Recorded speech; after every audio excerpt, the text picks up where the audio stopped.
Assalamualaikum warahmatullahi wabarakatuh. Bismillahirrahmanirrahim. Alhamdulillahi rabbil alamin. Wassalatu wassalamu ala sayyidina Muhammadin wa ala alihi wa sahbihi ajma'in. Allahumma inna nastahdika li arsyadi amrina wa zidna ilman yanfa'na. Qala al-imamul muallif rahimahullahu ta'ala wa nafa'ana bihi wa bi barakati ulumihi wa ghafara lahu wa li masyayikhihi wa li masyayikhina amin.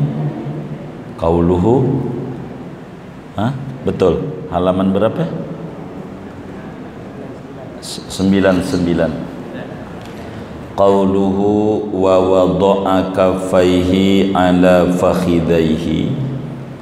Adapun sabda perkataan Sayyidina Umar, dan meletakkan laki-laki itu akan dua telapak tangannya di atas dua pahanya. Ay wada'ar rajulu, yakni meletakkan oleh laki-laki itu kaffaihi, akan dua telapak tangannya laki-laki di atas ala fakhidaihi, di atas dua pahanya Nabi sallallahu alaihi wasallam.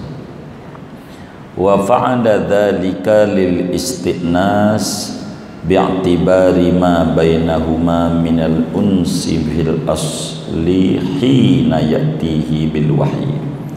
Dan mengerjakan Jibril akan yang demikian, laki-laki akan yang demikian itu meletakkan tangan di pahanya Nabi lil istinasi, karena keintiman, bi'tibari ma bainahuma, dengan mereken barang yang antara laki-laki dan Nabi, minal unsi, daripada keintiman, fil asli, pada asalnya, hina ya'tihi bil wahyi, ketika datang laki-laki itu, yakni Jibril, akan Nabi dengan membawa wahyu. Wa qad jaa'a musarrahan bihadza fi riwayatin Nasa'i min hadisi Abi Hurairah wa Abi Dzar, hadisu qala wa wada'a yadayhi ala rukbatayin Nabi sallallahu alaihi wasallam. Dan sungguh datang, padahal dijelaskan dengan ini, meletakkan di paha Nabi, pada riwayat Imam Nasa'i dari hadis Abu Hurairah dan Abu Dzar, telah datang oleh hadis yang bunyinya qala, berkata Umar, wa wada'a yadaihi, dan meletakkan laki-laki itu akan dua tangannya ala rukbatayin Nabi, atas dua lututnya kanjeng Nabi sallallahu alaihi wasallam. Qauluhu fa akhbirni anil ihsan, yakni bihil ikhlasa. Adapun perkataan malaikat Jibril, maka beritakan olehmu akan daku tentang ihsan, yakni bihi, ia kehendaki dengan ihsan, al-ikhlasu, akan keikhlasan. Wa yajuzu an yakniya bihi ijadatal amal, dan boleh saja bahwa ia maksud dengan ihsan akan bagusnya amal ibadah. Wa hadza tafsiru akhassu minal awal, adapun tafsir ini yaitu lebih spesifik, lebih khusus ketimbang daripada tafsir yang pertama. Wallahu a'lam bishawab. Segini, Bapak Ibu saudara-saudara sekalian, malam hari ini kajian kita memasuki penjabaran hadis Jibril, namanya hadis Jibril. Banyak ulama mengarang kitab tersendiri pada memaparkan hadis Jibril ini. Ulama belakangan Habib Zain bin Ibrahim bin Smith, ulama besar Madinah yang ngarang Manhajus Sawi, ngarang juga kitab namanya Syarah Hadis Jibril dengan paparan yang sangat-sangat panjang. Namun di sini Syekh Nawawi Al-Bantani hanya memberi catatan-catatan kaki dari hadis yang sangat panjang. Kemarin kita sedikit baca, bainama nahnu julusun inda Rasulillah sallallahu alaihi wasallam dzata yaum idh tala alaina rajulun syadidu bayadi thiyab syadidu sawadi sya'ri la yura alaihi atharus safar wa la ya'rifuhu minna ahad hatta jalasa ila nabi sallallahu alaihi wasallam fa asnada rukbatayhi ila rukbatayhi wa wada'a kaffayhi ala fakhidayhi wa qala ya Muhammad akhbirni anil Islam. Faqala Rasulullah sallallahu alaihi wasallam al-Islam an tashhada an la ilaha illallah wa anna Muhammadar Rasulullah wa tuqimas shalah wa tu'tiyaz zakah wa tasuma Ramadan wa tahujjal baita in istata'ta ilaihi sabila. Qala yani Umar, qala yani rajul sadaqta. Qala Umar fatajabna lahu an yas'aluhu wa yusaddiquhu. Qala lahu fa akhbirni anil iman. Qala an tu'mina billah wa malaikatihi wa kutubihi wa rusulihi wal yawmil akhir wa tu'mina bil qadar khairihi wa syarrihi. Qala sadaqta. Qala fa akhbirni anil ihsan. Qala an ta'budallaha ka'annaka tarahu fa illam takun tarahu fa innahu yaraka. Al hadis bitulihi. Hadisnya panjang, jadi ada beberapa catatan kaki penjabaran hadis Jibril sekelumit dari Syekh Nawawi Al-Bantani pada Kasyifatus Saja ini. Menyoroti ia meletakkan dua tangannya di atas dua pahanya. Dua pahanya ini dua paha siapa? Dua kemungkinan.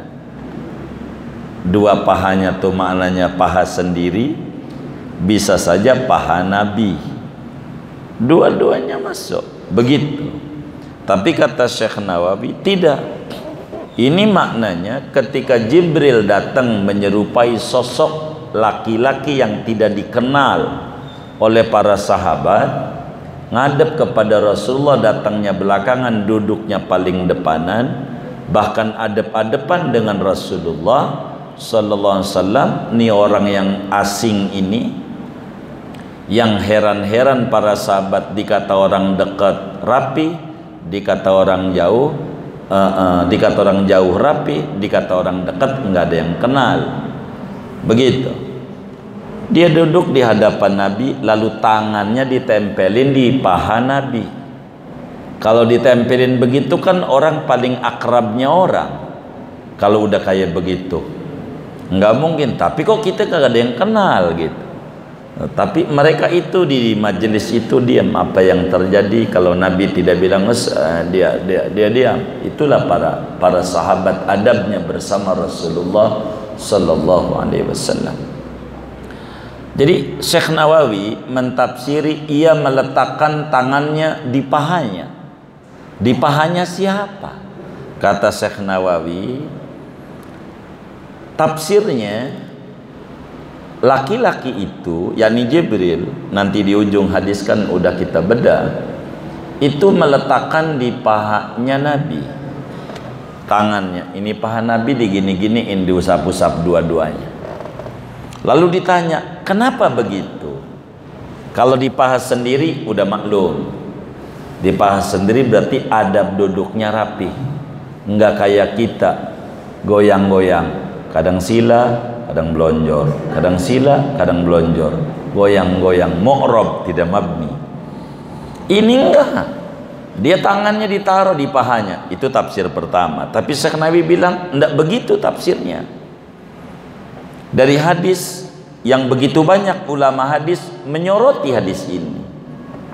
Karena hadis Jibril ini Imam Muslim riwayatkan di dalam Sahih Muslimnya.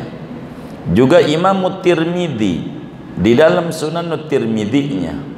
Juga Imam An-Nasa'i di dalam Sunan An-Nasa'i-nya, Abu Dawud di dalam Sunan Abu Dawud-nya, Ibnu Majah di dalam Sunan Ibnu Majah-nya, dan Imam Ahmad bin Hanbal di dalam Musnad Ahmad bin Hanbalnya meriwayatkan hadis ini tentang Jibril datang kepada Nabi ini.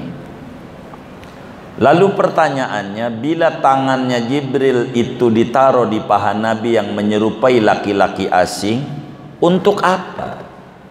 Motivasinya, dia kata Syekh Nawawi, wa fa'ala dzalika lil istinas bi'tibari ma bainahuma minal uns fil asli hina yatihi bil wahyi. Jibril taruh di tepak-tepak pahanya Nabi karena ada keintiman, keakraban antara Nabi dan Jibril. Sudah sering berjumpa, bahkan sejak asal muasal di mana wahyu turun kepada Rasulullah sallallahu alaihi wasallam. Jibril udah akrab. Wong Jibril sendiri datang ketemu dengan Rasulullah SAW sebanyak 124.000 kali. Jibril. Siapa orang yang jumpa dengan Nabi hebat? Waktu Isra Mi'raj, Nabi Musa alaihi salam. Kata Nabi Musa, ya Rasulullah, dah minta sama Allah biar dapat diskon jangan 50 kali. Mondar mandir ini Nabi dari langit ke-6 naik langit ke-7 lagi, naik ke Sidratul Muntaha, ditemenin lagi sama Jibril, mentok sampai Sidratul Muntaha. Habis itu nggak tahu Nabi kemana. Nabi naik namanya ke Mustawa, Nabi naik namanya ke Raf-Raf, ke Hadiratul Qudus. Itu yang Nabi, tidak ada satu makhluk pun ketemu di situ. Berkali-kali Nabi Musa nyuruh Nabi balik. Kenapa? Karena Nabi Musa mau mengakses cahaya yang didapat oleh Rasulullah SAW. Sebab akses cahaya, Nabi Musa minta jumpa dengan Allah, nggak dikasih karena bukan makomnya. Makomnya bahasa orang telepon doang, dengar suara, hendak melihat. Rabbi arini anzur ilai, nggak dikasih sama Allah. Maqamul ru'yah, karena itu maqamul habib. Sementara Nabi Musa maqamul kalim, Nabi Ibrahim tinggian maqamul khullah, maqam khalilur rahman. Itu begitu. Maka Jibril mengakses cahaya dari Rasulullah. Sebagaimana Nabi Musa mondar-mandir, Nabi pengen dapetin cahaya banyak dari Rasulullah, bukan karena apa-apa. Kata Syekh Nawawi, tafsiran bahwa Jibril nempelin tangannya di pahanya Rasulullah ini justru di dalam Sunan An-Nasa'i pada nomor urut hadis 4991. Hadisnya di An-Nasa'i dari Abu Hurairah radhiyallahu taala an, nama aslinya Abdurrahman bin Sakhar. Juga dari Imam Abu Dzar Al-Ghifari yang makamnya di Rabdah. Ada keterangan jelas, wa wada'a kaffaihi ala rukbatayin nabiyyi, ada bahasanya begitu, ditaruh gedean ini, ditaruh tangannya Jibril di dua lututnya Nabi secara eksplisit, jelas, tegas. Ini penyebutannya seperti itu. Singkatnya, kalimat dia menaruh di atas dua pahanya, pahanya siapa? Ada tafsiran paha dirinya, ada tafsiran pahanya Nabi, dan kata Syekh Nawawi ini ditaruh di atas pahanya Nabi, saking intimnya malaikat Jibril dengan Nabi besar Muhammad sallallahu alaihi wa alihi wasallam. Nabi tahu ternyata makom dirinya sama Jibril, tinggian dirinya saat Isra Mi'raj nyampe Sidratul Muntaha, itu di luar langit. Langit mentok 7, luar itu masih ada lagi 3. Di mana enggak tahu. Mana ini? Bukan di langit. Begitu. Sidratul Muntaha, Mustawa, Rafraf, Hadiratul Qudus. Maka sampai Sidratul Muntaha, Jibril bilang kepada Nabi, saya bisa sampai sini. Saya di sini doang. Loh, kan teman harus bareng. Enggak. Wa ma minna illa walahu maqamun ma'lum. Masing-masing punya kelasnya. Ada kelas masing-masing. Beda. Jibril sampai situ. Terus saja, enggak apa-apa, jangan takut. Kalau saya terus, hancur saya. Karena bukan kelasnya. Dan Nabi tahu makamnya di atas makam Jibril. Tinggi. Siapa bilang bahwa Jibril lebih tinggi daripada Nabi Muhammad, dia fasik. Makhluk tertingginya makhluk adalah Habibuna Muhammad sallallahu alaihi wasallam. Dalam kitab Jauharatut Tauhid, Imam Ibrahim Al-Laqani menyatakan, wa afdalul khalqi 'alal itlaqi nabiyuna famil 'anil syiqaqi. Dalam i'tiqad al-sunnah wal jamaah, makhluk termulianya makhluk dibanding apa saja, dibanding surga, arsy, malaikat, hatta malaikat tertingginya malaikat Jibril masih tinggian makamnya Nabi Muhammad sallallahu alaihi wasallam. Singkatnya, catatan pertama, kata Syekh Nawawi, Jibril taruh tangannya di atas 2 pahanya Nabi. Meski ada juga di atas 2 pahanya Nabi, meski ada riwayat juga enggak domirnya ke paha dirinya, berarti tangannya di sini kayak orang tasahud begitu.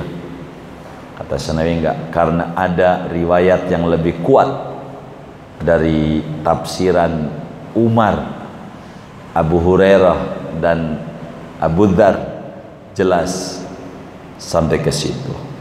Satu ngaji kita begitu tuh, namanya tafsir hadis. Saya lupa nama kitabnya, ada nih kitab hebat gitu. Kitabnya saya ingat-ingat ini nggak muncul-muncul. Ada ulama Islam, madhab Syafi'i hebat. Ini nyoroti hadis Jibril nih, janji di awal muqaddimahnya saya akan jabarkan hadis ini dengan 35 disiplin ilmu. Hadis ini diterangin atu. Ada kitab, kami baca itu semuanya. 35 disiplin ilmu yang berbeda. Uang kalamnya Nabi itu lupa, saya lagi tadi saya cari namanya nggak muncul, saya lupa. Ada kitabnya, kami baca, karena syarah hadis arba'in itu banyak, lebih dari 1000, tapi kita ada 100-an lah syarah hadis arba'in itu. Kemudian kata Syekh Nawawi, laki-laki itu, yakni Jibril, bertanya kepada Nabi, apa itu ihsan? Ini ihsan ini apa maknanya? Ihsan. Kata Syekh Nawawi, Jibril ini nanya tentang maqamul ikhlas. Sebab ihsan itu salah satu tafsirnya ikhlas.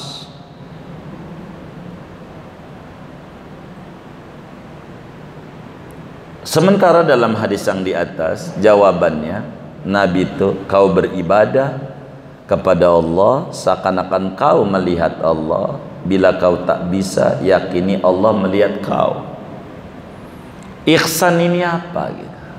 Kata Syekh Nawawi, ihsan itu adalah maqamul ikhlas, maqam yang tertingginya maqam ibadah dalam perjalanan spiritual. Rasulullah sallallahu alaihi wasallam menyatakan dalam hadis, an-nasu kulluhum halqa illa al-alimun wal alimuna halqa illa al-amilun wal amiluna halqa illa al-mukhlisun wal mukhlisuna ala khatarin azimin. Khatar itu di dalam syarah Kafrawi mananya rutbatin azimah. Syarah Jurumiyah itu. Apa kata Nabi? Manusia siapapun dia, pejabat atau rakyat, pengusaha atau karyawan, laki atau perempuan, tua atau muda, pokoknya manusia, semuanya, siapapun dia, kulluhum halqah, semuanya binasa. Binasa. Manusia itu binasa, gagal, enggak sukses, kecuali yang naik pada maqam illal alimun, kecuali orang yang berilmu. Yang berilmu ini tahapan untuk tidak binasa. Mau ngaji, maka orang ngaji itu satu alamat tandanya Allah menarik menuju surga. Kalau kita kakinya demen melangkah ke majelis taklim, pantatnya demen duduk-duduk di majelis taklim, itu tandanya Allah lagi menarik dirinya menuju surganya Allah. Calon ahli surga orang yang demen ngaji. Semuanya binasa kecuali orang yang berilmu. Pada lanjutannya Nabi menyatakan, wal alimuna halka ilal amilun. Orang yang punya ilmu doang bisa saja binasa juga, gagal bisa, kecuali orang yang ngamalin dari ilmu yang dia ketahui. Orang yang ngamalin, kata Nabi, bisa binasa. Ngamalin tuh ibadah itu bisa binasa. Wal amiluna halka illal mukhlisun. Yang ngamalin ilmu bisa binasa, kecuali orang-orang yang duduk pada maqamul ihsan, yaitu maqam ikhlas, kecuali orang-orang yang ikhlas. Wal mukhlisuna ala khatarin azimin. Orang yang ikhlas ini berada di atas derajat yang tertinggi. Ikhlas. Maka Jibril nanya sama Nabi, apa sih ihsan? Ihsan ini apa? Ikhlas. Maqamul ikhlas. Maqam tertingginya maqam. Yang dinyatakan oleh Imam Ibnu Athaillah Sakandari di dalam kitab hikamnya, beliau menyatakan al-a'malu suwarun qaimatun wa arwahuha wujudu sirril ikhlasi fiha. Amalan itu adalah gambaran yang berdiri, bungkus saja. Amalan ini bungkus, penampilan, judul, tapi esensinya adanya sirrul ikhlas di dalam amal itu. Sebab tanpa ikhlas tidak bisa. Wa ma umiru illa liya'budullaha mukhlishina lahuddin. Dalam hadis yang lain Nabi menyatakan, berbicara ikhlas, akhlis dinak yakfikal amalul qalil. Ikhlaslah kau pada agama kau, amalmu sedikit cukup memadai, enggak perlu banyak. Yang penting dalam amalan itu ada ikhlas. Itu begitu. Nah, Jibril nanya, akhbirni anil ihsan. Kata Syekh Nawawi, maksudnya ihsan adalah ikhlas. Ikhlas bagaimana? Ikhlas itu kayak surat Al-Ikhlas. Surat-surat Quran Quraisy, li'ilafi Quraisy, ada tulisannya. An-Nasr, idza jaa nasrullah. Al-Qadar, inna anzalnahu fi lailatul qadr. Al-Baqarah, innallaha ya'murukum an tadbahu baqarah. Yasin, yo Yasin. Begitu. Al-Kafirun, qul ya kafirun. Ada surat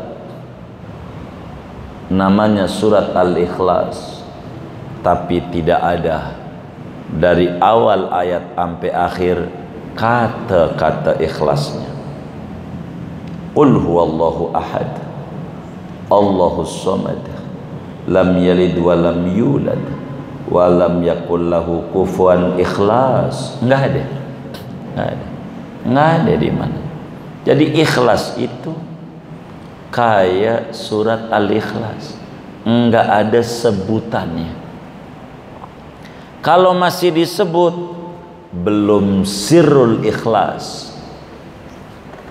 Gua sudah ikhlas, belum, masih disebut, masih disebut. Ikhlas enggak?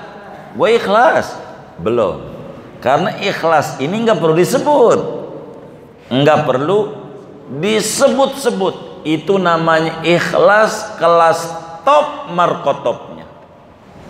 Kalau udah nggak disebut-sebut, namanya ikhlas. Kayak apa ya? Iya, nggak disebut-sebut. Kalau mau dipakai kayak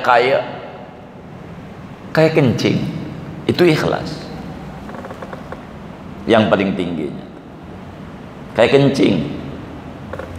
Nih yang ngaji nih, dia takwa nih. Saya mau tanya, di rumahnya punya sepiteng nggak? Hah? Punya nggak? Punya, alhamdulillah. Takut nggak punya doang, nanti di kebun orang masalahnya. Punya sepiteng.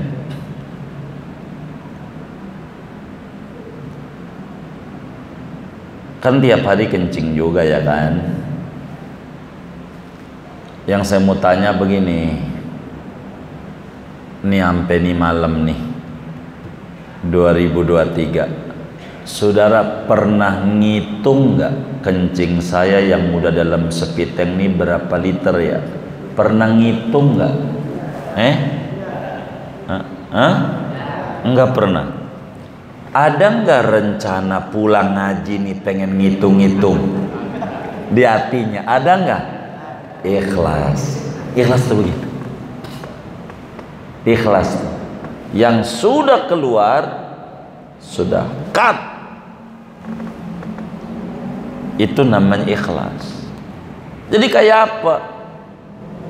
Saya nggak punya sepiteng, saya kan orang kampung. Baik, kayak di kali. Orang kampung yang di kali. Begitu. Di Pasundan tuh.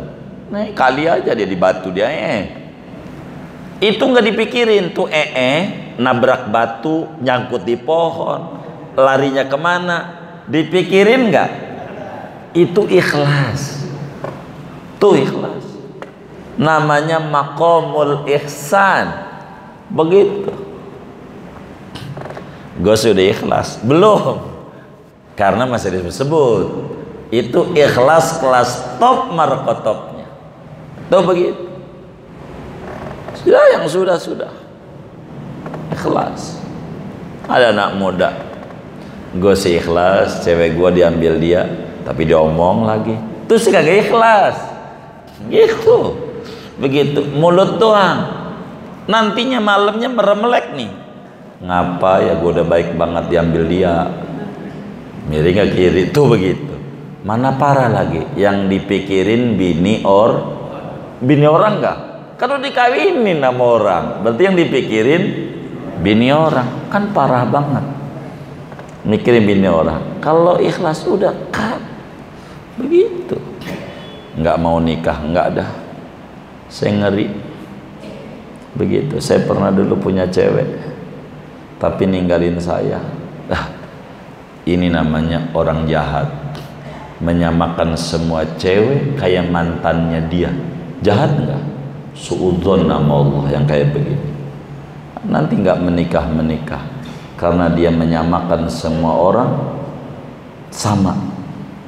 Ini bahaya dia di mata Allah, dosanya besar. Begitu, dosanya besar. Begitu. Jangan suudzon. Itu namanya dunia selebar daun kelor. Yang dilihat dia doang, kayak nggak ada cewek lain. Itu namanya parah dia. Ini ada masalah pada jiwanya. Begitu. Balik lagi.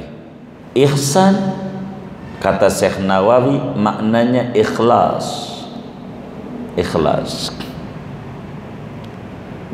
Jadi ikhlas tuh kayak apa? Banyak contoh mah. Ikhlas tuh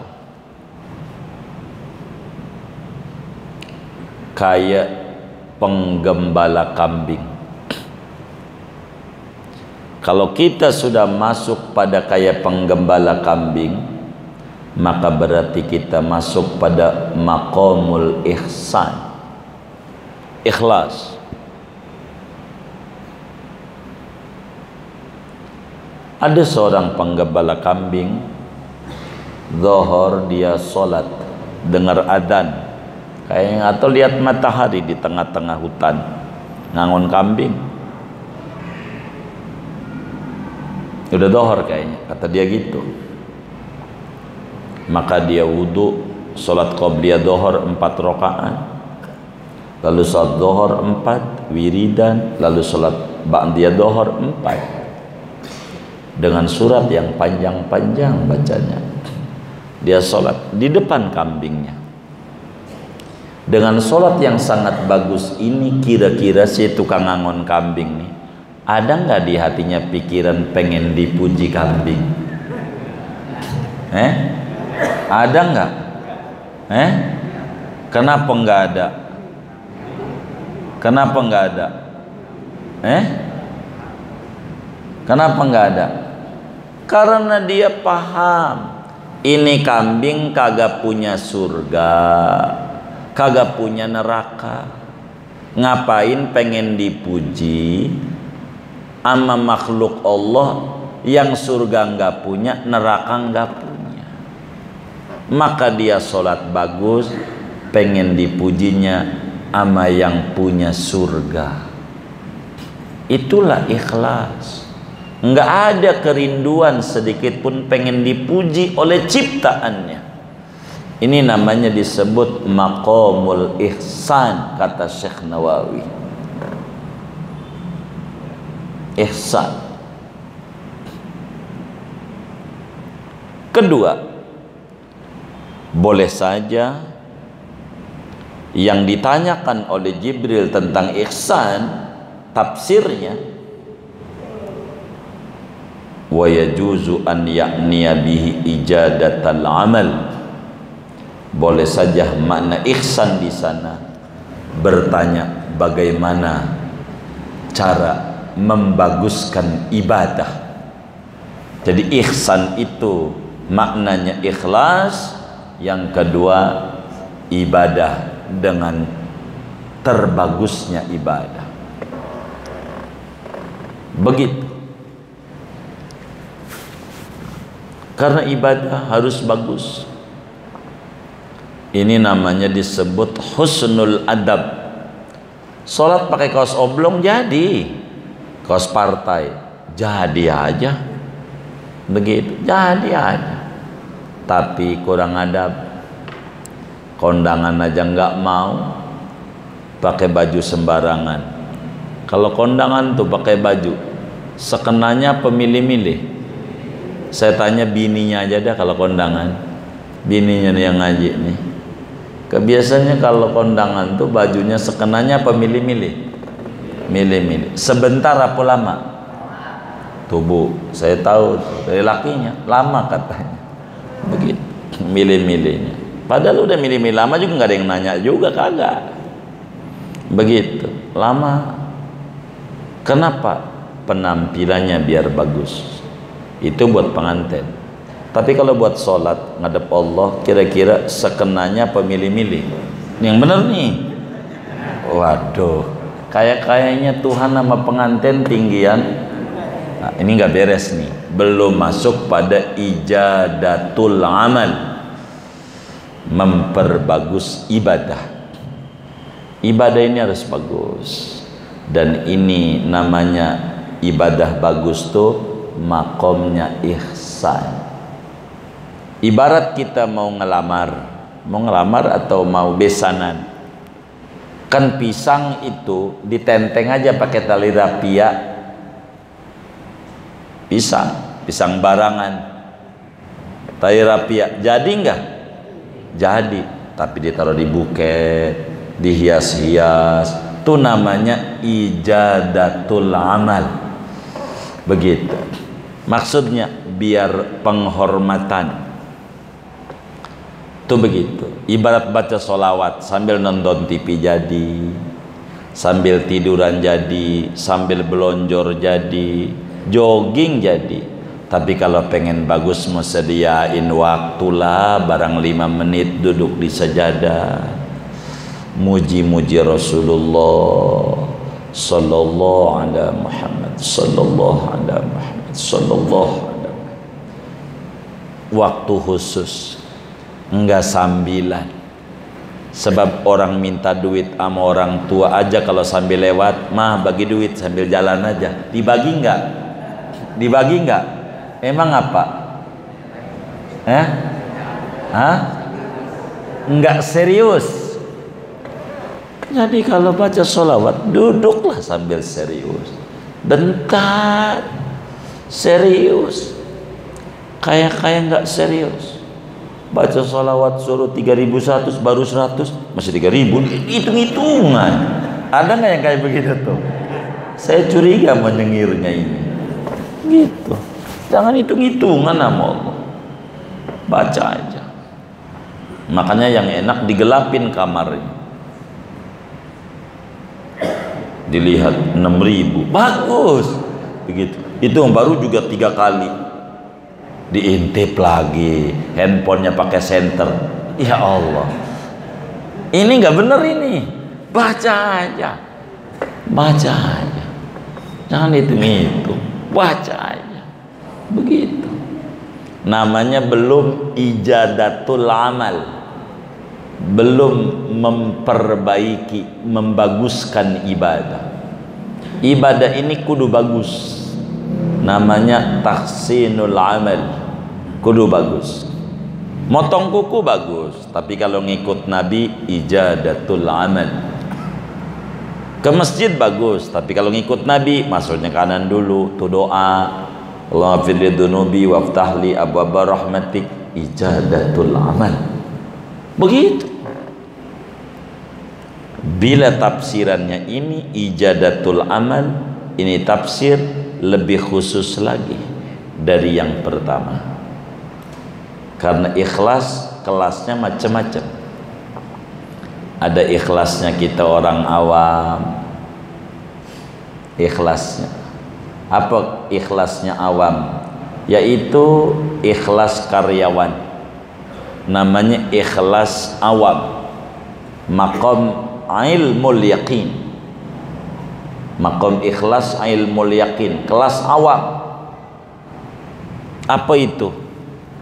Sholat pas bandrol 17 rakaat, ente enggak qobliyah, enggak disuruh, yang disuruh 17 doang. Karyawan tuh, kenapa ente jam 4 pulang, enggak jam 5? Udah batas kerjanya sampai jam 4, enggak usah dilebihin begitu. Ini namanya karyawan di mata Allah. Hitung-hitungan itu karyawan. Jadi apa yang disuruh yang enggak disuruh enggak mau. Begitu namanya karyawan. Dan karyawan ada yang rendahan, pekerjaan yang bisa kelar hari ini dibikin lama. Senin juga rapi sebetulnya, cuma kalau rapi ini nanti besok kasih kerjaan baru, ya udah dia wet aja sampai Kamis sampai Jumat. Ini karyawan nih, ada nggak yang model begitu? Nah ini nggak bener nih, derajatnya rendah, namanya kelas karyawan. Begitu. Ada namanya ikhlas maqam muraqabah. Apa itu? Ikhlas juga. Kelas pembisnis, pedagang. Yang namanya pedagang, di mana ada profit, ambil nggak?